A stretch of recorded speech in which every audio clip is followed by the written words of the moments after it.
Coach, what's the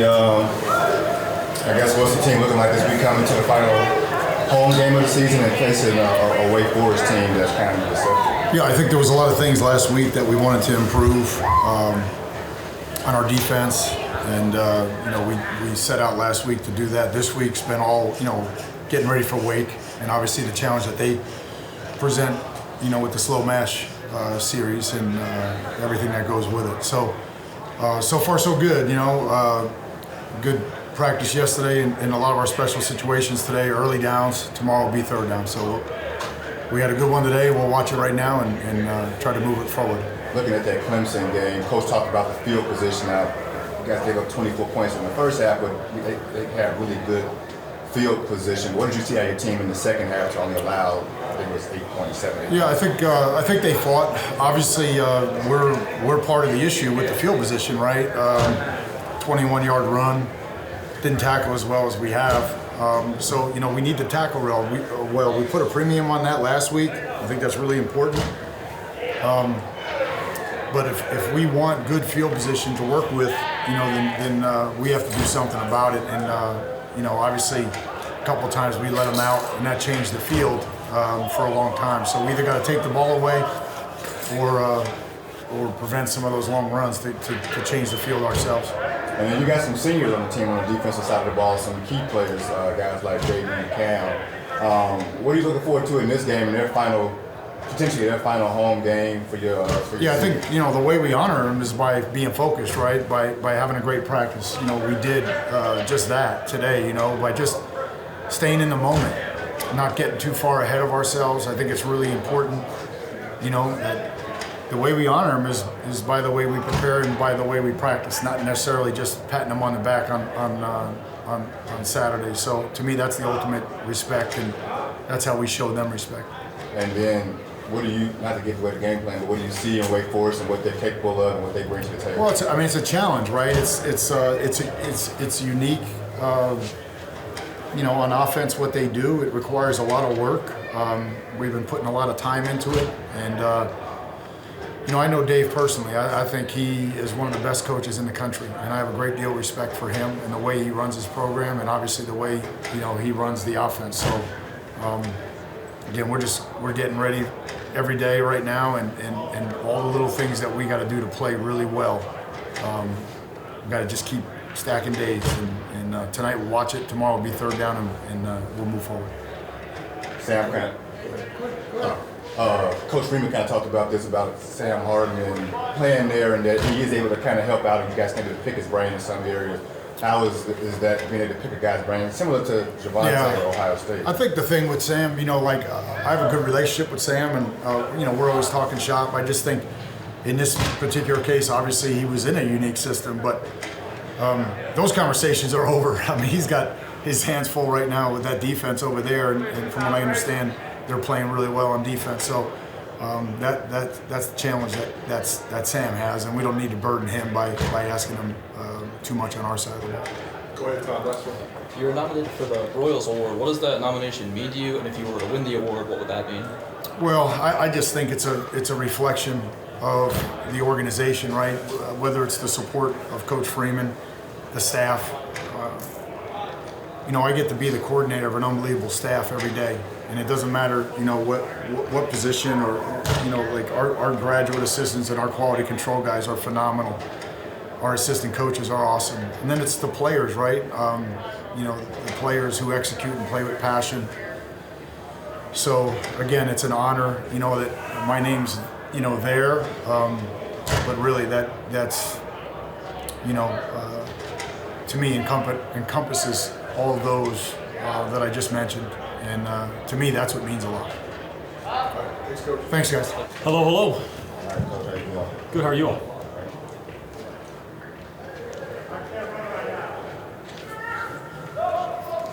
Coach, you prepare for final home game of the season. What is it about Wake Forest that you know, not to give away the game plan, but that you know that you kind of want to attack or lean on that you probably weren't able to do against Clemson? Yeah, honor first off to be over in that stadium and get a chance to be a part of 31 guys that want to take their last run out of a tunnel.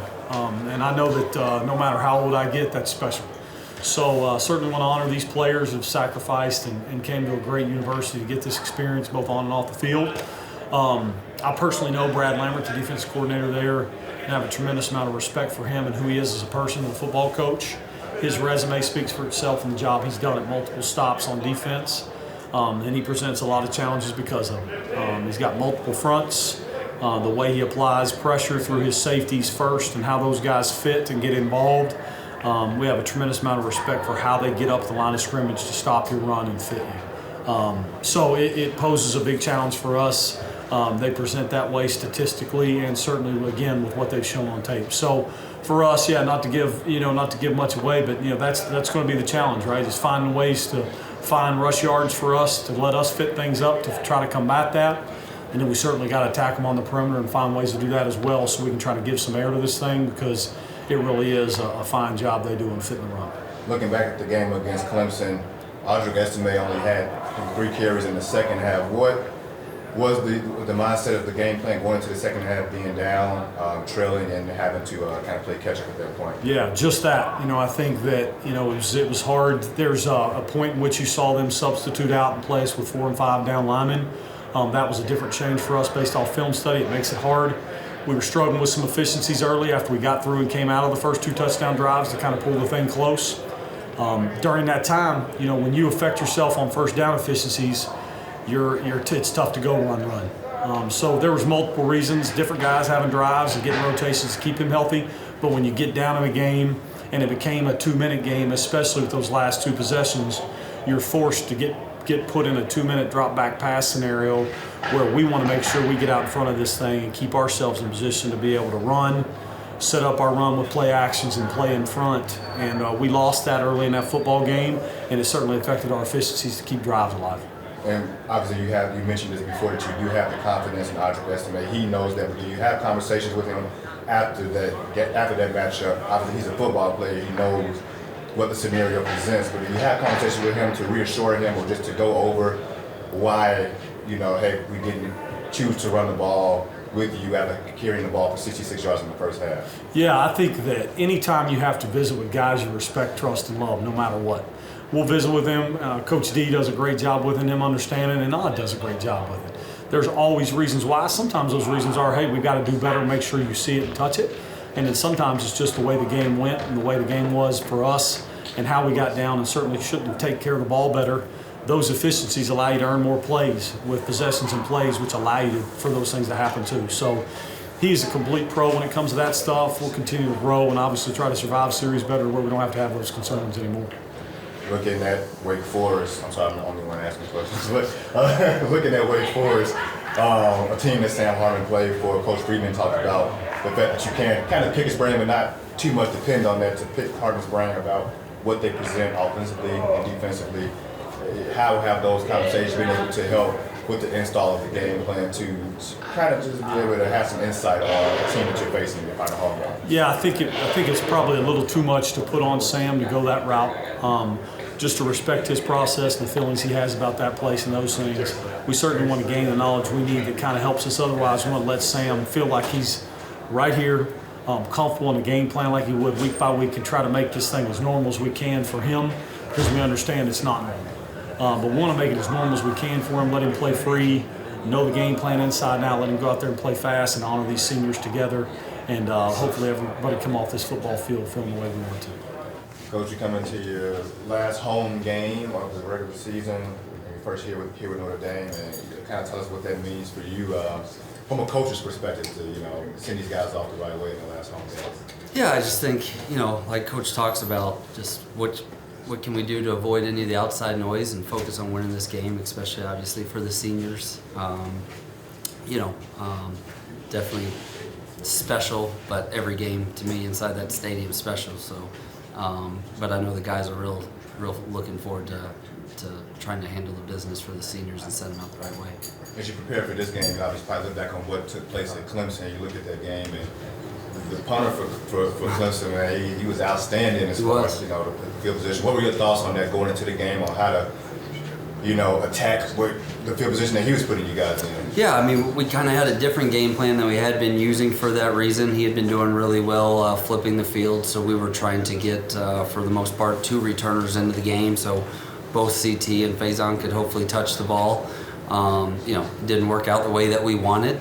But again, during the bye week, we went back, we looked at what things we need to work on, and then, from a coverage standpoint, there were some things that we wanted to clean up, between just trying to be more consistent, whether it's with our punter, making sure he's giving us the ball that we want, or with our coverage, so we could, also be able to flip the field when need be. When you look back on what Tyree's muffed punt, look back on that, Coach said you guys would talk to him and figure out something somewhere went wrong, or something happened rather. What are the conversations that take place when you see something like that to correct it? Yeah, well, so the first thing that I'll always ask at the end of any play normally is, hey, what actually happened, before I go to make a judgment of what it was. And so, CT basically said I just misjudged it, but you could tell when going back and actually watching the film from a footwork standpoint, it wasn't exactly how we'd want it. We wanted to be a little bit more like an outfielder turning to running. But again, we went back even during the bye week and we said, okay, is there a pattern of this, or was it more of a one-off situation? And CT knows we got to finish and make that play like he's done a ton of other times. And so we feel like he's in a good spot to rebound. And, again, it was good to see even later in the game, he caught the balls that he was supposed to. And as you come towards the ending of the first year, what are your thoughts on how you got this special teams unit to produce throughout the season? Yeah, I just, never satisfied, always hungry. Really just hope we can finish off. We want to be really consistent, but keep, obviously, with our motto of just creating chaos. And, you look at several games where you feel like we've really been able to do that as of late, and then, be able to show them, hey, there were some clips here in Clemson that, they were able to perform and we weren't. So getting to just feel like get our guys back on track and just more than anything be consistent. Anything else, Coach? Michael Vincent was nominated for the Patrick Manley Award. It'll be the second time in his career that he's been nominated for the award. What does it mean to you as a special teams coordinator to have someone who's dependable like that, who's gotten the national recognition on the roster? Yeah, I think it's an awesome accolade for him, and I think it's very deserving. I think he exemplifies what we're looking for from a veteran guy that you're saying, okay, he's going to try and do exactly what he's asked to do over and over again. And, to go off what Coach normally has been talking about and preaching to our guys, if there's a cause and effect, like here's a guy that comes in every single day, does what he's asked to do, focuses on the details, and you see it show up. And so, I'm glad this is the only time we're normally talking about the long snappers when he's getting recognition for an award, because any other time it's not good. So, but that he deserves it. It's awesome. It's, second time. I don't know how many times that's happened, but I think it speaks to the level of his consistency for sure. Thanks, Coach. Thank you all. Go Irish. Cam,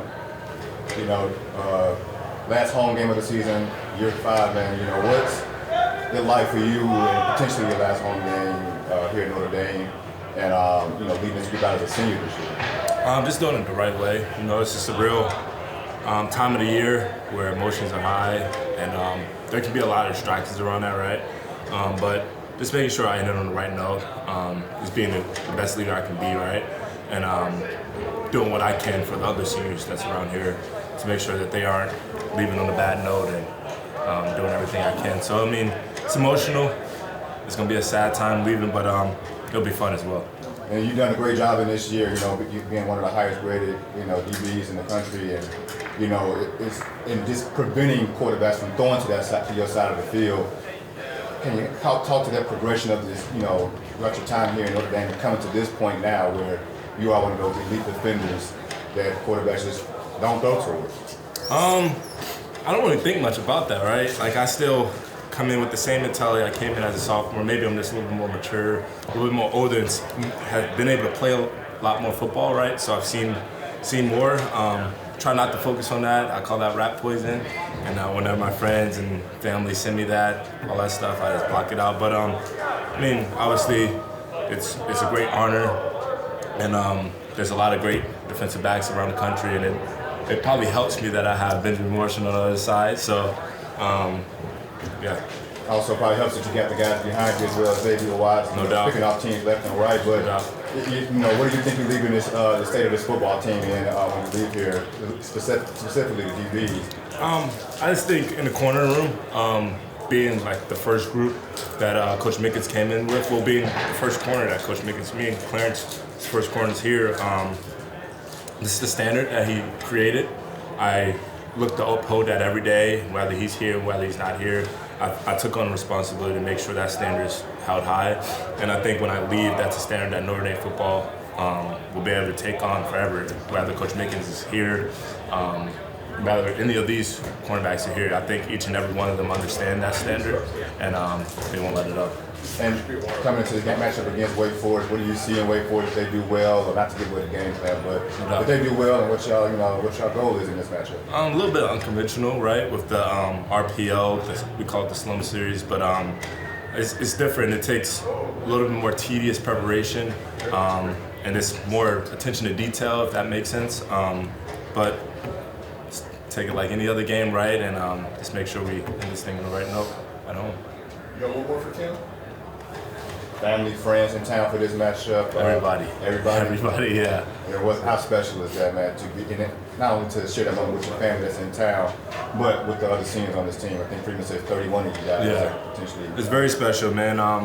These are some of my friends I came in with, built relationships with. These people will be family long after football, right? So it's special, and it means so much to me to make sure we get a win at home and enjoy it, and make sure we just don't look past this moment, right? Because I know in the past that's been something that we're just gonna take care of the seniors, and then after the game it's just like something that didn't happen, right? So let's make sure we know what the moment is and take care of it for sure.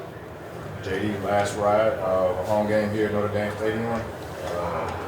Walk us through that feeling. What are the feelings going into the matchup? Yeah, it's definitely special, but at the end of the day, I think the biggest thing is just we're on Tuesday right now, and just take it Wednesday, Thursday, Friday. And for me, I'm trying to push off those feelings and not think about it too much until it comes. Saturday, I'm sure before the game, everyone will be a little bit emotional, but the biggest thing is we're playing a really good opponent. We're playing a team that's battling for bowl eligibility, and we know that they're going to come in ready to go. And so for me, it's still keeping that main thing about the opponent that we're about to play. It's going to be kind of hard to avoid these questions with you being a key guy on the defense about being a senior and things like that for me not to ask you. But when you're a key guy and you're J.D. Bertrand, your brother would probably be in town, family, being the player that you are, what state are you leaving this defense in? And when you move on from Notre Dame and all the production that you had.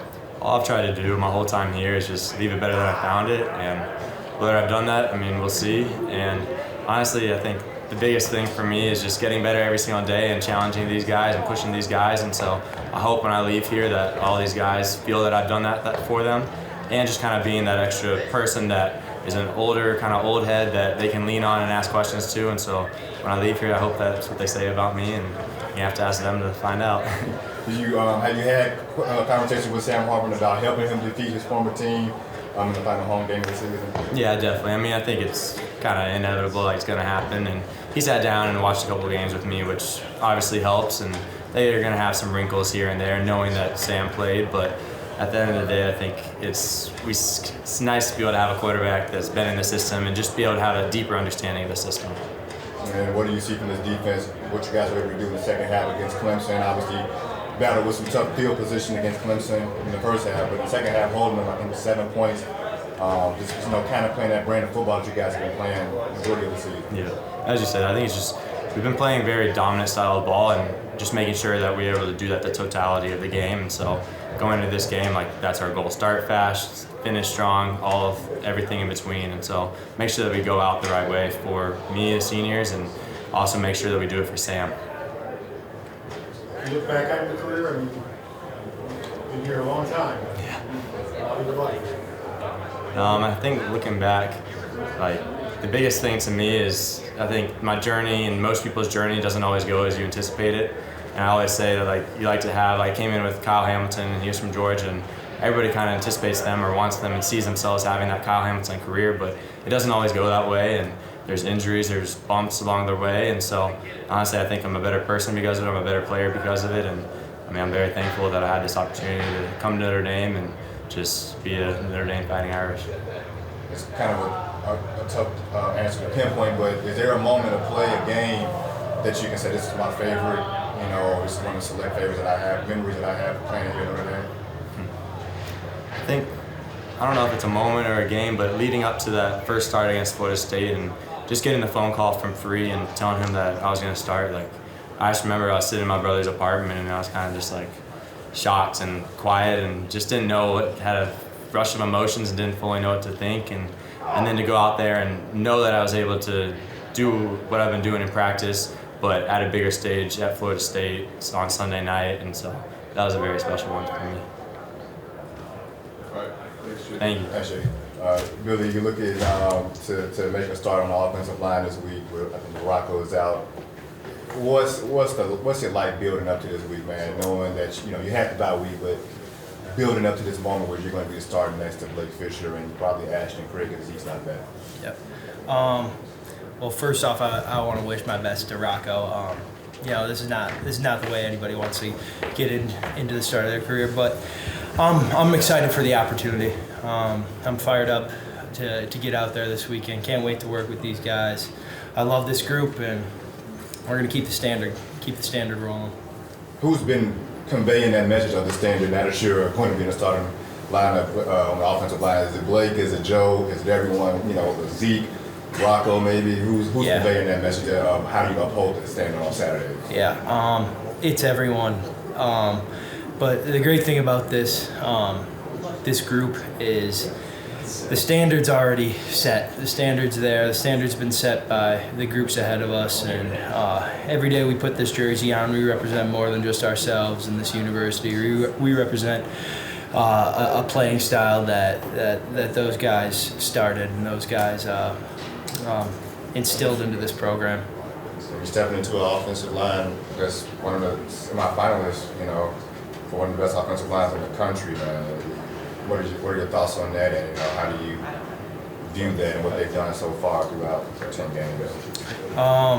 Yeah, we got a great group. Excited to be a part of it this Saturday, and we got a bunch of guys who are a part of that group, and that are it's bigger than just that starting five. It's the whole group, and it's the guys that we go against in practice every day. So, does the Joe Moore Award nomination add any pressure to coming in and starting? I'm excited for this opportunity, and I would like to look to make the most of it. Anything else, Billy, guys? When you get to protect and block for Sam Harvin against his former team, man, what's the conversations? What's the pressure of helping him will him to a win against his former team? Job stays the same. Win the interval every play, and I think that's what you're going to see Saturday. A bunch of guys getting after it. All right, thanks, Billy. Right on. All right, well, we all wondering whether or not this will be your last home game here at Notre Dame, but as you get prepared to face Wake Forest, you have conversations with your quarterback about his former team and helping them, finish with the dub? Yeah, I definitely spoke to him about that. It's a special one for him. Like, we all know he's been in college for a couple of years, so this is his last and final game, and it's a great opportunity to go out against a team that he's been playing for 5 years. So I'm happy for him, I'm excited for him, and great opportunity for the whole team as a whole, and especially the seniors. We got to finish strong for them. Looking back at the Clemson game, what was your takeaways from that matchup and your overall performance and then the team's performance in that matchup? Yeah, those are two hard teams, two physical teams, and they played a great game, and I honestly think we played a great game. But like you said, football is about every single individual play on its own, and there's one or two plays that we wish we had back, but now we got a new opportunity this upcoming week, which is Wake Forest, to make up for those mistakes that we had last week. There's a lot of trust that goes into with your teammates and with the coach. And I just asked Parker about carrying for 66 yards in the first half, getting 3 carries in the second. What are the conversations with coach to continue to mold that trust and let them letting and you understanding as a football player scenarios are what they are. Sometimes you can't run the ball down the defense's throat in the second half. Yeah, definitely. That's something I know. A lot of people looking on outside looking in, they don't really understand that. They don't really understand what goes underneath of football. But I have full trust in my coaches, and I know they have full trust in me, and whatever they call, I'm going to do to 110%, and I know that they know whatever they ask me to do, I'm doing 110%. So I feel like there's a trust factor on both sides. Like, some games will go as planned, but that's football for you. You just got to keep on going and prepare for the next week. And what are you saying to the seniors as you send them off in their final home game? 31 of them guys, man, but their final home game. You a lively guy, man. What's your conversation with you? I'm just like, let's go out with a bang, man. Like, this is your last one. Like, you can't get this back. You can't get this feeling back. Just take every single moment in. Walking out from that tunnel, watching the clock come to an end in the fourth quarter. Just embrace it and just leave no doubts. Good. XAE. I think you had one. I was just going to say the offensive line was nominated for the Joe Moore Award. Yes, sir. How does it feel to be running behind one of the best offensive lines in college football? I'm honored, honestly. If you would tell me that coming into high school, that would have made my decision pretty easier. If I knew I would have Blake Fisher, Joe Alt, Patrick Coogan, Billy, Zeke, and everyone blocked for me, I would honestly would just jump and commit. But that's honor, honestly. That's all I could ask for. They earn it. They earn everything that they're going to get. They come in. We're led by the strong. We're led by the O&D. And they do a great job Monday through Friday working for it. So everything they get is earned. Speaking of the offensive line, you look at, having to move some pieces around this week. Coach Freeman has to because of injuries. What are the conversations with these guys to prepare them, even though you're running behind them, you're not beside them, but you're running behind them? What are the conversations with these guys as you coach them up, for the rest of the season? Yeah, just my message to them is honestly, I trust them. I trust them with my life. They just got to have trust in themselves. And Coach Rudolph does a great job having everyone ready. Like, we had Zeke go down, Ashton stepped up, and there's honestly no downfall. Those guys do a great job preparing Monday through Friday. And there are 5 guys, but they play like one, and that's all I could ask for. I feel like I'll say this until I'm out of here. I've had the best offensive line in the country, and I'm so blessed to have them, and I just got to finish strong for those guys. All right, thanks, Drew. Thank you.